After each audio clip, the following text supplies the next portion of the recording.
Welcome back.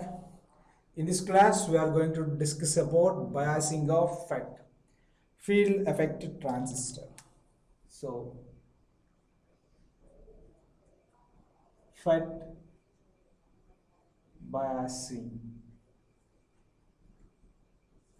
So here also, we are doing the DC biasing. Why? Because if you want to use the field effect transistor as an amplifier, we have to apply the AC input signal as well as the DC supply voltage. Here, the input signal voltage is generally AC signal that will be amplified by the transistor, and at the transistor end we are going to get a stronger signal or an amplified signal. But here the transistor will convert the smaller energy signal into the higher energy signal by the usage of applied DC voltage. So that is the first one why we are going for DC biasing. And not only that, this DC biasing will make the transistor operated in active region if you take it as a BJT. In case of bipolar junction transistor, if you want to use the transistor as an amplifier, we have to operate the transistor in active region. That means we are going to establish a Q point or operating point such that that operating point will be always in a active region in order to get the proper replica of the exact input signal at the output side. So here also, in case of FET, field effect transistor, we have to find out an operating point or quiescent point so that the transistor will give the exact replica of the input signal at the output side. Right, so here also the DC biasing for the field effect transistor will be done in three ways. We are going to use generally three types of biasing circuits. They are, first one is fixed bias circuit. Fixed bias circuit. And we are going to learn about self-bias circuit. Self-bias circuit. And the third one is voltage divider bias circuit. Voltage divider bias circuit. So we are going to learn about these three circuits in this FET DC biasing. But before going to this FET DC biasing, first we are going to find out the differences between the BJT as well as FET so that we get so that we can analyze very easily, right? So why? Because with the comparison of BJT, we are going to perform this FET DC biasing, right? So generally BJT is bipolar junction transistor. You already know. BJT means bipolar junction transistor. FET means field effect transistor. So if we compare between these two, first, generally we will call BJT is a current control device. It is a current controlled device, whereas FET is voltage controlled device. The FET is voltage controlled device. Why? Because generally the output current, whatever the output current we are having, that output current in case of BJT will be controlled by the input current. For example, take a transistor BJT, base terminal, emitter and collectors. This is collector, emitter terminal and base. So in common emitter configuration, the input terminal is base, the output terminal is collector. That means the output current IC is independent on IB. So we can simply say the output current is controlled by the input current. That is the reason why we are calling it as a current control device. Whereas if we come to the FET is voltage control device. Why? Because whatever the current that is flowing between drain and source. So FET is having three terminals: gate, drain and source. So gate, drain, source. So whatever the current, output current which is flowing through the drain terminal or in between drain to source, it is controlled by the gate to source voltage, not the gate current. That is the reason why we are calling it as voltage controlled device. It is a voltage controlled device. That means while we are doing the DC biasing, we have to remember these two conditions. This BJT DC biasing we have already done in the previous classes. There we have find out, once again I am remembering, there we have find out the quiescent point on the output characteristics curve, that is IC versus VC curve, by analyzing the circuit. How we have analyzed is, first by analyzing the base emitter loop, we have derived an expression for base current IB for different types of biasing circuits. And similarly, by analyzing the collector and emitter voltage and the collector current, we have drawn a DC load line on the output characteristics. So on the DC load line, the quiescent point was determined by the input current IBQ. Why? Because the output current is controlled by the base current. But whereas if we come to the FET, it is not like that. Here there is no effect of input current on the output current. So on the output characteristics of the FET, here also, especially the transfer characteristics curve, we are going to find out the quiescent point. Once again I am remembering, in case of FET, the quiescent point or the operating point is defined on the transfer output characteristics curve. So if we want to define the quiescent point, compulsory we should know what is the output current and what is the corresponding input voltage. How it will be, we are going to discuss now. So that is the reason why I am comparing these two, right? And this is the major comparison. And next, generally BJT is a bipolar device. It is a bipolar device, whereas the FET is unipolar device. The FET is unipolar. Why? Because here the output current IC is depending upon, or the output current IC is existed due to both majority carriers as well as minority carriers. So both electrons and holes, both are going to contribute this IC. That is the reason why we are calling bipolar. Means both holes plus electrons, both electron current and hole current are going to exist. But whereas it is a unipolar device. And one more important thing is, it is bipolar, whether it is a NPN transistor or PNP transistor, whatever it may be. Suppose if it is a NPN transistor or PNP transistor, the output current will be existed due to both holes as well as electrons. That means both electron current and hole current are going to create our IC. That is the reason why we are calling it as bipolar device. But whereas in case of FET, it is a unipolar device. Why? Because if we suppose if it is n-channel FET,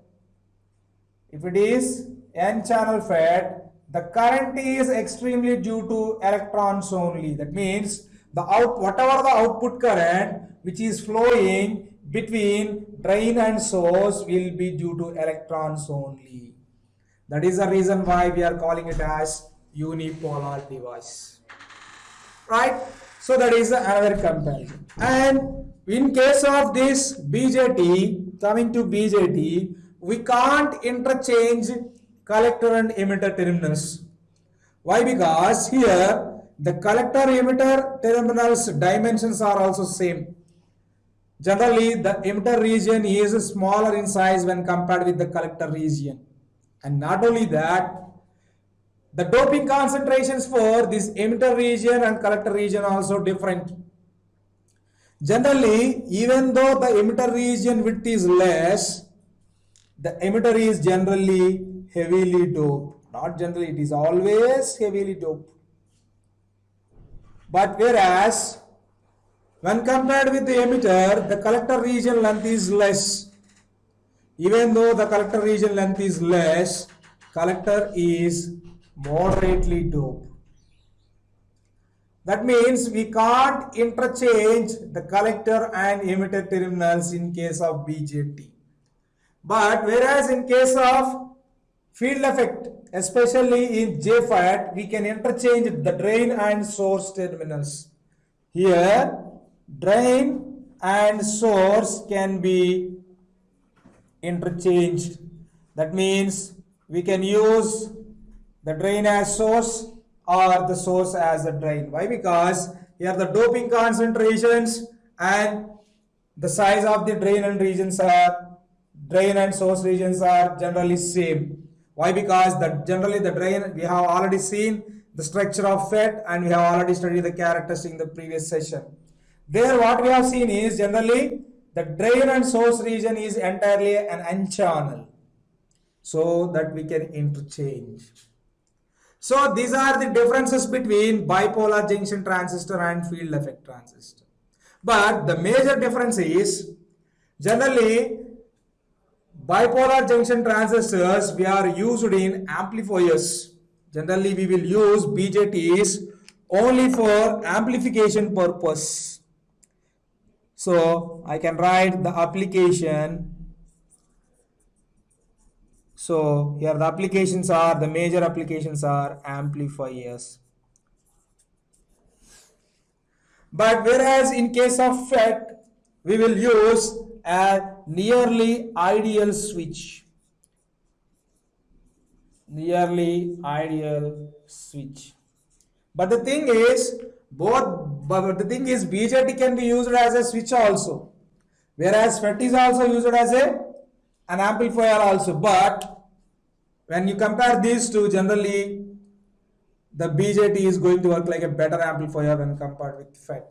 Why? Because it will deliver more amount of current to the load.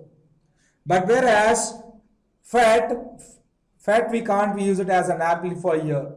Even though it is having very high input impedance and low output impedance when compared with BJT, we can't use the FET as an amplifier, especially audio and video amplifiers. Why? Because it can't produce that much amount of load current, or it can't be used as a driver circuit. That is the reason why we can't use. But this FET is going to work like a nearly ideal switch. So these are the two comparisons between bipolar junction transistor BJT and field effect transistor FET. Right? So now, one more important thing. While we are doing the DC biasing, the first important thing we have to remember in case of FET is, here the output current is controlled by the input voltage VGS. That means, in case of BJT, how we have determined the Q point is, we have analyzed the collector emitter loop circuit. From that, we have derived the expression for IC and VCE. By using the two equations on the output characteristics, we have drawn a DC load line. In the previous class, we have discussed. But on the DC load line, the quiescent point is determined by the base current IB only.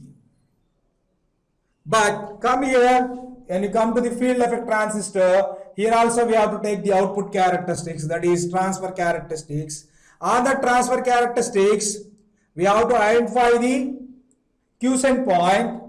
First, we are going to determine the output characteristics, that is, we are going to find out the expression for ID and the output voltage, that is between drain and source, VDS. But on the characteristics, the quiescent point will be determined by the input voltage. Right? So remember this point. So now we are going to the FET DC biasing. First, we are going to discuss about fixed bias circuit. So I am going to draw the circuit diagram for fixed bias circuit. So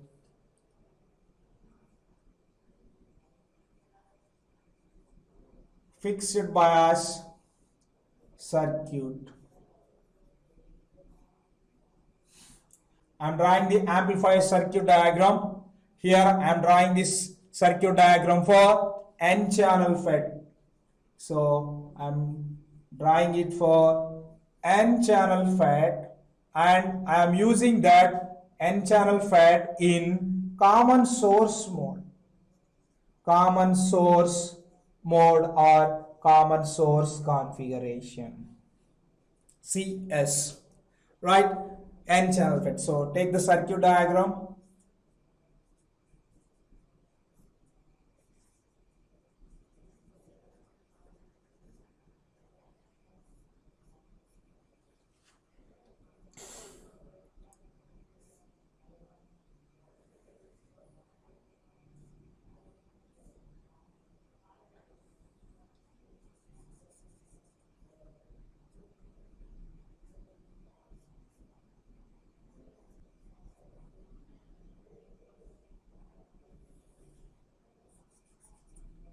So here generally the source is grounded, gate terminal. The output is taken across the drain through a capacitor, and the input is given to the gate terminal, so the capacitor. So here I am applying the V in, and we are having a resistor RG. It is connected to a supply voltage minus VGG. So this is the circuit diagram. This resistor, so here I am using N channel FET. So that is the arrow in this direction. So this is the gate terminal, the drain terminal, and the source terminal. Source is grounded here. So I am assuming this resistance as RD, drain resistance, and the current flowing through it, I am assuming it as ID. And the current flowing through the gate, I am assuming it as IG. Generally, you know, IG is always 0. So this is RG, and I am assuming I have connected a negative voltage, so this is minus VGG. So here I am applying the input signal, or I will connect a input source signal. This capacitor is input capacitor C in, this is output capacitor C out. So here I am going to receive my output signal by connecting a load. So this is the fixed bias circuit diagram, and here I have used common source mode for N channel FET. So now we are going to do the DC biasing.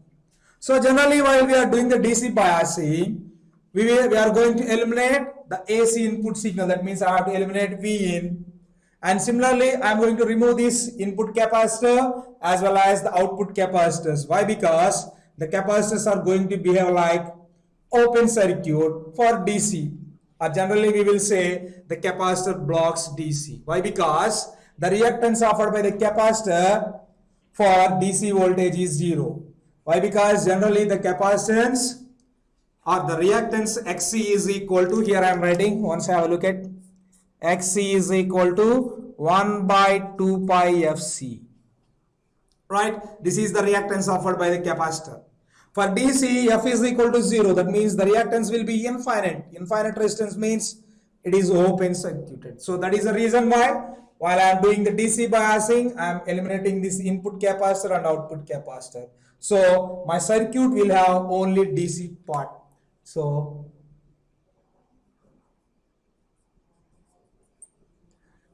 take the circuit diagram, DC bias circuit diagram.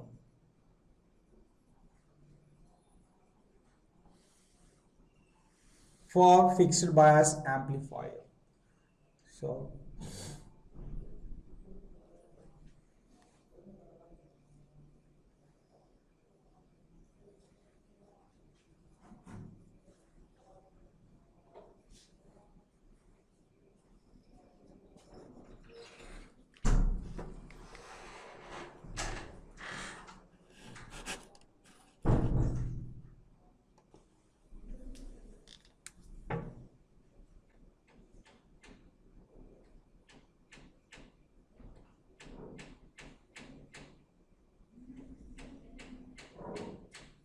So this is the circuit diagram for DC biasing.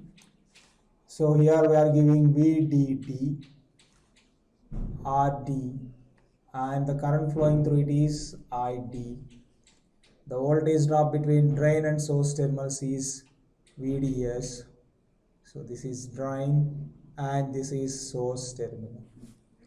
And this is gate. So generally gate current is 0. And here we have to more concentrate on VGS because that is the voltage which will define the output current ID. So minus plus, so this is VGG. So remember, in case of fixed bias circuit, here we are giving minus VGG for this resistance RG. So generally, the gate current IG is always 0 for FET. How it is 0, we have already discussed in the FET characteristics. You have already know. So since IG is 0, there is no effect of this RG, so it can be short circuited. So that is the reason why I have eliminated this. I have simply directly connected VG to the gate terminal. And while you are doing the DC analysis, you have to remember the Shockley's current equation, which is given by ID is equal to IDSS into 1 minus VGS divided by VP whole square. This is the Shockley current equation for the drain current, where IDSS, you already know, it is drain to source saturation current. IDSS is equal to drain to source saturation current, you already know. And VGS is the gate to source voltage and VP is pinch off voltage. So pinch off voltage. Pinch off voltage is, it is the minimum voltage given across the drain and source so that the transistor will go into the saturation region. Why? Because the pinch off voltage is the boundary point between the ohmic region and the saturation region of the field effect transistor. So it is pinch off voltage. That means up to pinch off voltage, the transistor will be in ohmic region.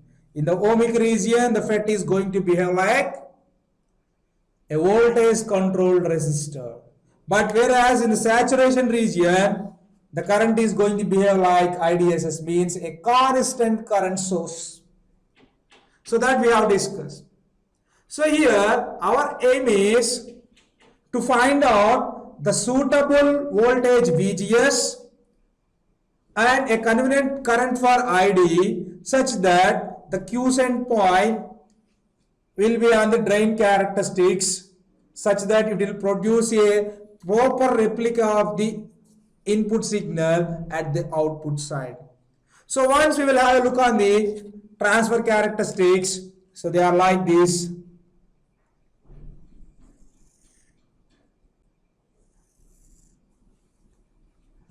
So the transfer characteristics are drawn between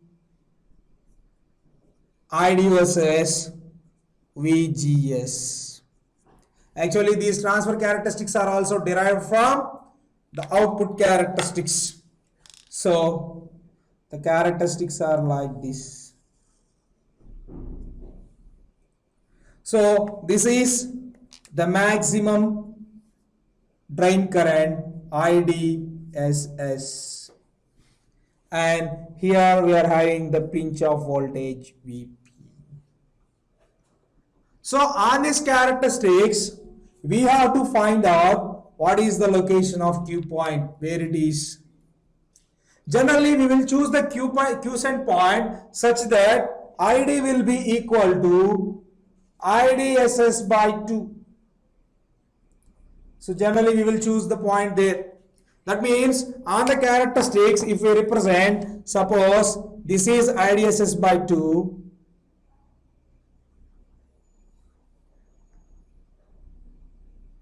So the corresponding, so this will be the Q point. So this is IDSS by 2. So the corresponding VGS we can find out from this equation. Right. So that is, or if you take IDS is equal to ID is equal to IDSS by 4. That means exactly at VGS by 2, you are going to find out your quiescent point. That means suppose this is IDSS by 4. That means when ID is equal to IDSS by 4, if you substitute in this equation, you will get VGS is equal to VP by 2. That means at half of the voltage, exactly half of the pinch of voltage, we are going to find out the corresponding Q point. So this is when VGS is equal to VP by 2. So like that, we have to represent our Q point on the output characteristics. So here I am interested in finding out what is the gate to source voltage, whether it is VP or VP by 2 or whatever may be the value we are going to find out. So here I have given a general classification. Right, when VP is equal, when VGS is equal to VP means there is no drain current. That means ID is equal to 0. That means your quiescent point will be at this point. Right, your quiescent point will be at this point. It means this is the point where VGS is equal to VP. This is the point where VGS is equal to VP. But at this point, VGS will be equal to 0 as well as ID is also equal to 0. This is the point. And this is the point where VGS is equal to VP by 2. That means we have to find out the expression for ID and VDS such that it will define. That means a convenient drain current corresponds to VGS will give the quiescent point. Right, so for this fixed bias circuit, I am analyzing this loop. This is the loop I am analyzing. So here I can write from gate to source loop, or for gate to source loop or input loop, I can write minus VGG minus VGS is equal to 0. That means I can write VGS is equal to minus VGG. Actually, in case of this fixed bias circuit, why we are using this RG is, actually while we are doing the DC biasing, there is no effect of this. But when you have applied the AC input signal, the drop across this RG will be taken into consider. So that is the reason why we are putting this RG. Otherwise, there is no need of that. Right? So VGS is equal to minus VCG. Similarly, if we can analyze drain to source loop between drain to source, so I am writing the KVL for drain to source loop. I am applying the KVL. So it is equal to minus VDD. This is minus VDD plus, why? Because the current is flowing in this direction. So the drop across RT will be this plus minus. So plus ID RD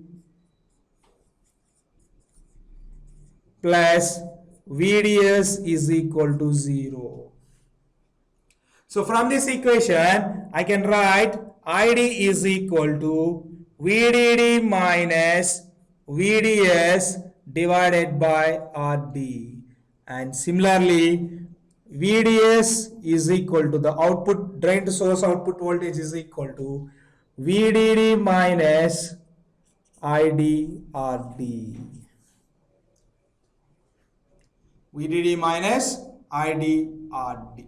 So if we can represent graphically, it will be like this. So now on the output characteristics, how this quiescent point will be located is, so once again I am drawing the output characteristics graph. Generally the output characteristics are drawn between ID versus VDS. So generally the characteristics are like this based upon the applied input VGS. Suppose let us assume this is my IDSS at this instant of time.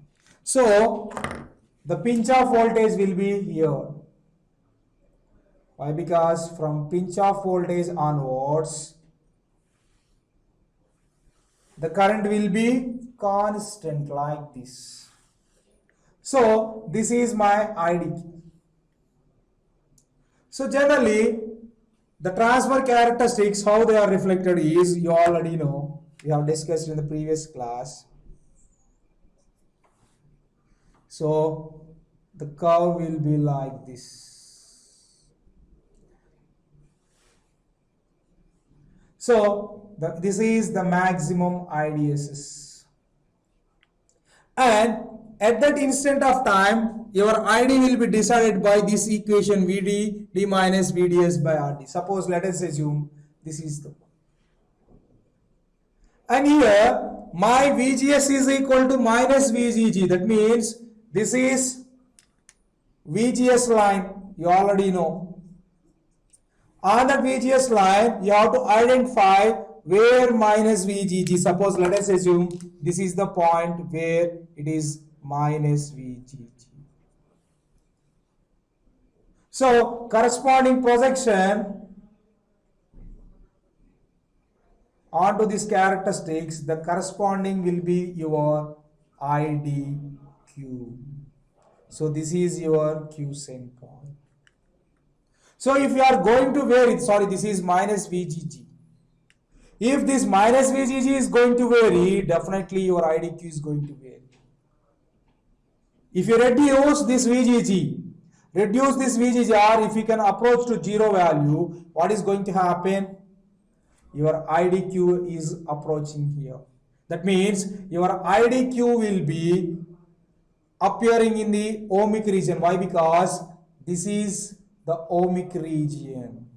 In the ohmic region, the FET is going to work like a voltage controlled resistor. Or if you are going to increase this VGG, the quiescent point will move downwards.